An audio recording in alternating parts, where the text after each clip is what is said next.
Fala galera, beleza? Domingo então, domingo abençoado e iluminado para todos nós, que assim seja, amém.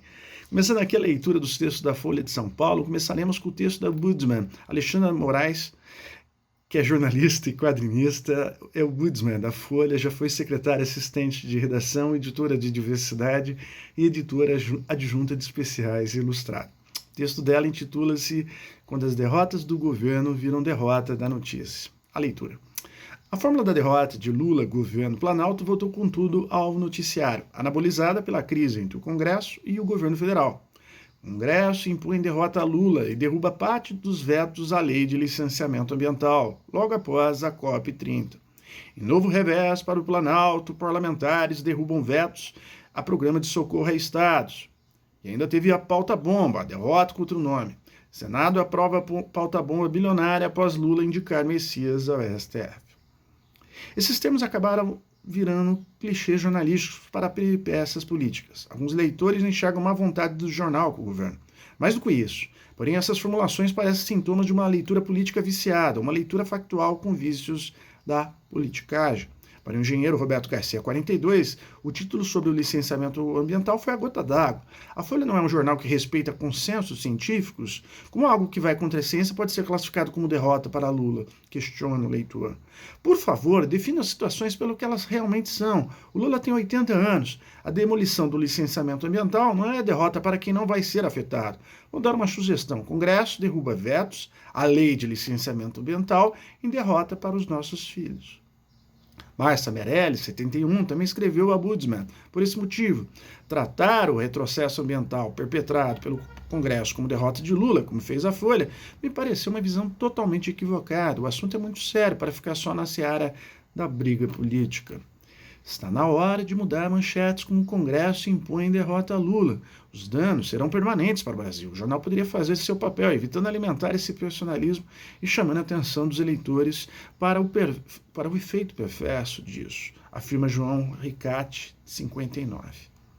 A fórmula pegou também o prefeito de São Paulo, Ricardo Nunes, MDB, mas o enunciado era tão ruim que resultava ambíguo. Em revés de Nunes, Justiça nega pedido para suspender prazo de regulamentação para mototáxis.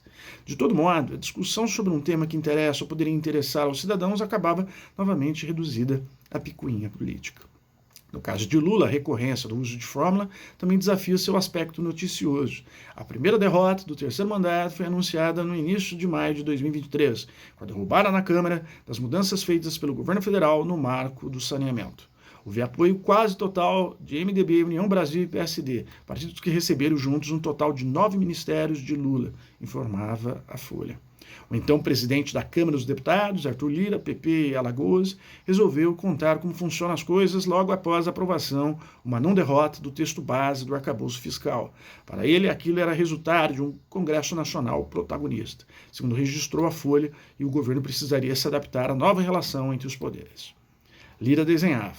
A aprovação deveria ser entendida como resultado de uma base consistente do governo, e sim do entendimento de lideranças partidárias da importância da proposta. O jornalismo parece ter ignorado a lição de Lira sobre a nova relação. E as derrotas do governo, afinal, continuaram a ocorrer. Em maio de 2024, o governo chegou a receber um pacote de derrotas do Congresso. Neste ano pré-eleitoral, elas dificilmente arrefeceriam. Na semana passada, a derrota foi a aprovação na Câmara do texto base do projeto da Lei Antifacção. O título traz em destaque: derrota para o governo Lula. Parece que a derrota é o interesse máximo da Folha, sem informação como foi elaborado o projeto original do governo e o projeto rasteiro de Derrite, em 6 versões, sendo que a primeira pretendia abertamente proteger políticos envolvidos com o crime organizado, afirma a professora e pesquisadora aposentada Dagmar Zibas, 88.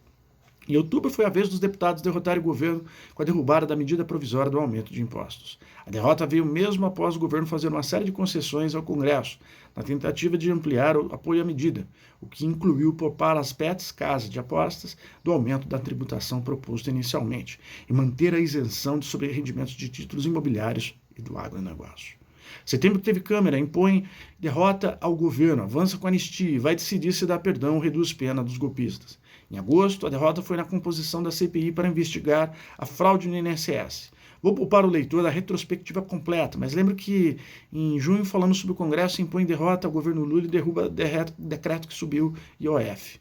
Não se trata de negar o jogo político, nem de determinar qual lado está certo ou errado, mas da frequência com que o jornalismo parece se contentar em passar recados, sobretudo quando as derrotas não são surpresa.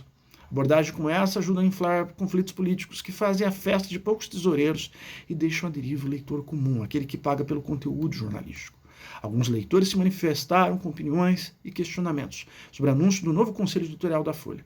Devido à limitação do espaço da coluna no papel, que determina o tamanho dela, também aqui no site, o assunto ficou para a próxima semana. Contribuições ainda podem ser enviadas para budsman@grupofolha.com.br. É isso aí, pessoal. O que vocês acham? Grande abraço, até mais e, é claro, valeu!